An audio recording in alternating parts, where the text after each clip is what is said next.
Hello everybody, and welcome back to a couple of the final videos of this creation of the lake. As you can see, slight unforeseen circumstances here.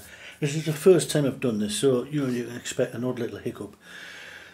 Where this has dried out, where I have put the sandbanks in, I used the same method as you would use when you're ballasting the track.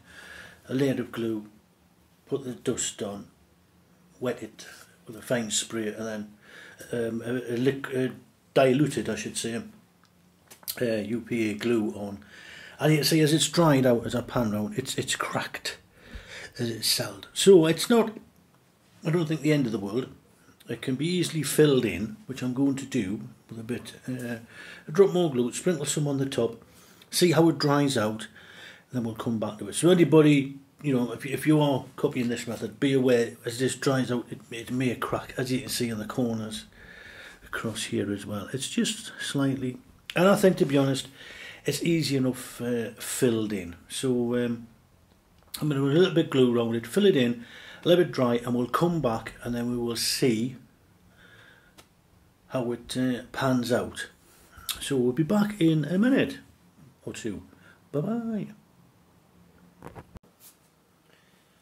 Hello everybody, and very warm welcome back to the conclusion, finally, of this the lake. As you can see, I've finally got the grass in the front now, the ice cream van, or day trippers, or little cyclists. Everything now is finished off. I did have a bit problem with the cracking of the sanded area. In fairness, this is the first time I'd attempted to do a beachfront as such.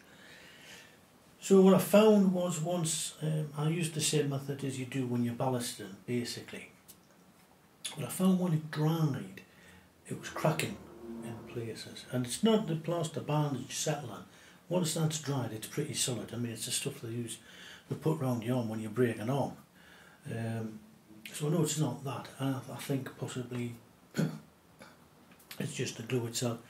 The chinchilla dust is particularly very, very fine.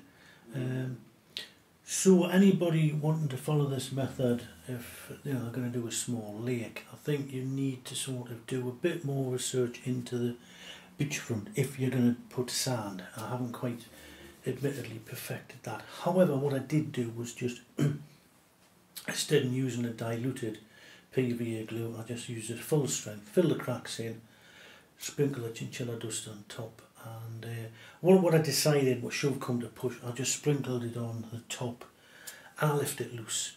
And it's not, admittedly, it's not ideal, but if it gets dusty and it starts to discolour, I've got a huge bag of it here. It's not exactly expensive. I'll just hoover it up, re-sprinkle it, takes 5 minutes.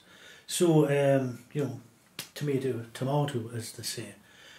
So I'm going to leave that for now. I probably will try and redo the beach scene, but for now I'm going to leave as is. It doesn't look too bad for a first attempt. I'm reasonably happy with it. Filament wise, I think it'll come out quite well when the trains are going over the bridge. And I'm just going to leave the chinchilla just loose on the top, and it works perfectly fine. I'll do a few different shots of this scene to give you a rough idea of what it looks like and whether it's still a little bit cracking. So as I say, anyone wanting to do this, you do perhaps need to either compromise and think, I'll just lay this down loose, or possibly try and look up and do a bit homework on the best method of creating a beachfront. And I'm sure there's loads of videos out there, but yes, it's not too bad. We'll leave it as it is for the now. It gives me a chance to develop other parts of the layout and crack on with other things. So we'll leave you with that at the moment. Thank you very much for watching and following this short series of videos. And hopefully, if it's successful, I may do a couple more on when I start putting the street lamps in. So anyway, thanks very much for now, and we'll speak to you shortly.